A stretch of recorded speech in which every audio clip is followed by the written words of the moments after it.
I keep having questions all the time. I live in a constant, consistent state of mind that is questions and doubts. This seems to be my way of being. What do I do? Life seems to be a constant struggle with having one question after another, problems after another. What do I do? The question itself brings forth the answer. There is no way that we can experience a question without the answer already being present. Hear this again. There is no way for a question to be present without the answer being already present. Such is nature. Question and answer are two sides of the same coin. Then what happens? I'm going to practically share it here in two different ways, the way that I've experienced it. One, that whenever a question arises, to observe what is it that is questioning. When we are identified with our personal I thinking mind, right? This is where the question is, right? That we believe, that the thought. The personal I identity that we live in, which is simply a play, a state of being, state of mind, state of consciousness of Dwaparayuga. I am duality. By splitting ourselves off from reality, thinking I'm only the mind and the body, this experience of duality means I'm living as a personal I. And in the illusion of living as a personal I have lived an experience of living as if I am the doer. So this thinking mind, the conscious mind that I think I am, is what leads. Right? That's the I am self-empowered state. We are simply living as that habit and the condition of that. Beautiful for that play, without which we wouldn't have that play. But that personal mind, that experience is energetically a masculine dominant energetic experience. The identification of the body because of identifying with the body itself, right? 5 senses, and this thought that I'm the I. So beautiful. This I thinks it's leading, it needs to solve, it needs to figure out life at every level, right? And what does it know? It's knowing, this thinking mind is only of what has already been in the world. And especially when it thinks only that is reality, what happens when we have a question? The minute it senses a question, what happens? When we think we are that, we start thinking. Naturally, right? Self-empowered. So we start thinking, we're going to figure this out. We start looking for solutions. We look everywhere for answers. We ask people. We start very natural phenomena. But I wanted to experience this as a phenomena, right? It's just simply a phenomena of the way of this state of mind is vibrating. Starts thinking right here. And what happens the minute thinks, what is arising is in you, and I'm going to share it at the level of the body, thinking mind, and the world level. Even at the level of the body, it's in the body. The answer is already there. That's why we say it's in the gut. My gut feeling, instinct, right? Our intuition, it's in the body. But what happens if you're only identified with this intellectual? We start thinking, and what does this energetically do? Takes the energy here. Takes all the energy here, blocking rest of the body off. The feminine off. She is the source that is bringing in the new. That's why for every questioning masculine world, body-mind world that we're experiencing, coming into wholeness, The answer is the feminine, that which we already are. She's the power. She's the Shakti. So we cut her off. We are here. So the state of mind, the state of identity, that is the question, the problem, cannot find the solution, cannot be the answer. We become our own obstacle. That's why the answer for everything. Surrender. The disillusion of this thinking mind that is trying to figure out. Let it go. I'm going to say something here. Because the question held what to do. See, the doing mind, it wants to do. It thinks it is leading, it's the doing. So even when the word is uttered, let go,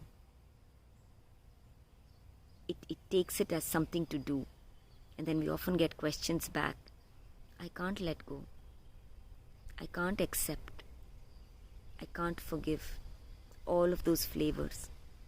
It's still frustrating. So the answer is allow. As consciousness, we are consciousness. All that is, our deepest level all-knowing. We're simply playing these states by limiting our awareness, without which this experience won't be possible. But that which we are innately, if that helps with words, internally, our mind, deepest self, we are that. Nothing is outside of us. Nothing. So, just allow. Awareness is allowing. That is unconditional love. And what that means, practically, right? Putting this practically when we are so identified with the personal still, allowing means being okay with it. If the question is there, fine. Just observe. Develop that aspect that is aware of the question. It's aware of the question arising. It's aware of the thinking that is trying to figure it out. Allow everything to be. I can't accept, allow that as well. Allow everything. What happens when we allow? When we become as awareness? There is a shift, energetic shift. Instead of this, like a wheel churning, right? It's just a habit.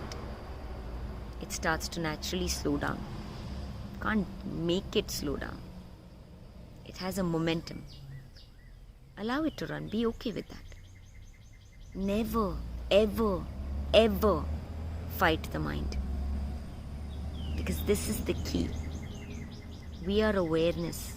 That is the precious gift that which we are. What we focus on, it doesn't matter whether we love it or whether we hate it. The way that we are relating with it, our focus on it, determines how it will show up for us. So just lightly observing, that's it. It has risen, this thought, allow it to be. Move on. And this is so paradoxical, right? That's what I'm saying. That this paradox, without knowing this, we don't realize, because this seems like the opposite to the mind. What do you mean I need to figure this out? Yes, there are practical things that you need to do. Do the best. There are certain things that need to be done. We're not really addressing that. This is in the field where we have questions which don't need an immediate answer. In that sense. It's for that. If you need to do something immediately, sense deeply, take a few moments to be with the breath. That's why our state of being, right? Even when things are fine per se that you think, be in the deepest self. That allows for the ease of flow of life. But if you're not, take the breath. Wherever you find yourself, do whatever the best you can. That's all can be done about that. But the other answers, allow it to be. Just let it be, knowing that. Move the focus. It's the opposite. That's why for the mind, it's the opposite. The mind will ask you to come in to figure it out. It's the opposite. Shakti is the opposite of Shiva manifest itself, the state of being. Allow that to be. Be with that. Watch, this will change. For the personal mind, another aspect which is very, very helpful. For the personal mind, if we still find ourselves in that thing, because it wants to do, then write it down on a sheet of paper with all your heart, the questions that you have, whatever that is coming up. Fold it and keep it in a place that resonates with you, and this is only for you to sense, because all practices, rituals, all these are for the mind, the personal mind, the body and the world. That which we are as awareness already is complete, fulfilled. Right? So for the personal, whatever practice resonates is the best for you. Right? So at the personal level, fold it, keep it. Believe in God, keep it at the God. You want to light a lamp, do that. That's how these rituals were. That's why they said that faith is the key for the personal mind. It needs that faith. Because whenever there is distance from the life that which we are, that is when we're identified with the mind, we need faith. Keep it near the God. Like in India, my friend was reminding me the other day, like we break coconuts. Right? It's like you keep the coconut. I'm thinking, oh my God, what a perfect analogy. It's like the head. You keep the coconut in front of the God. So they would say, keep the coconut. It's like offering to the God. That is your ritual, do that. This allows us to give it to a higher power that we believe that will take care of it. Faith moves mountains. Do that. Another powerful practice is, of course, the night journaling, right? That we've seen. When we write it down and then trust, I'm going to sleep on it, like they say. And next morning that it will arrive, right? Do that. When we fold it and we keep it wherever in our drawer, what actually happens? To share this, it's simply a phenomena, right? Whatever helps the mind. When we go to bed, what disappears? The personal I. The identification with the body disappears. The personal I disappears, right? Per se, dissolves. So does the world. That is sleep. Naturally, that which we are, consciousness, expands. And when we get up in the morning the next day, suddenly, that insight arises. I didn't see that yesterday when I was struggling with it. There it is. Don't fight the mind. Because by fighting the mind, we are building the momentum of the intellectual, concretizing it even more, adding more time. The thinking personal mind is a condition. It adds more time, it adds more space to that which we are, timeless, spaceless, already, complete, done. Anything that you're trying to do, if you're trying to do it through the mind, see the nature of it that's adding time to it. It's a condition. Notice that. Become timeless. The minute we are timeless, everything already is. Such is the miracle and the magic of that which we are. Trust. Trust. If you're a seeking mind who finds herself in this, next time, try this practice with the doubts, with the answers. See, the more, because there is a momentum to this, right? Because it's an energetic thing, it's a phenomena. So we've lived in the Dwaparayuga mind and we're now rising out of it. So we are rising out of that. It's there in the body. So that's where, for the thinking mind, patience is required. Right? That becomes the lived experience. But the more and more we start living as awareness, timeless, in the moment, whatever arises, we already know the answer is right there. In the body, then it becomes like this flow. Question, answer, question, answer, question, answer, question, answer. We simply flow, the appearance of a becoming. But our core state, I am, being, I am. Everything that comes into awareness leaves, comes into awareness leaves. The paradox of I am pure experiencing. Try this practice. It is impossible, write this down if need be, impossible for a question to be present without the answer already being present. I shared this in the Seeking Mind video, go and watch it. When we fragment ourselves, it's like the feet are already there in the answer. We are only in our head, back, the head. This is only living. Thinking mind is not true reality. It is the past.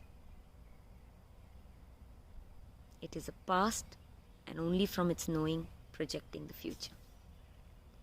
So allowing that to be, it's doing the best, right, that it knows. This experience of the Dwaparayuga momentum is subsiding. We already are. Allowing everything to be, we move. So this was helpful, and much, much love.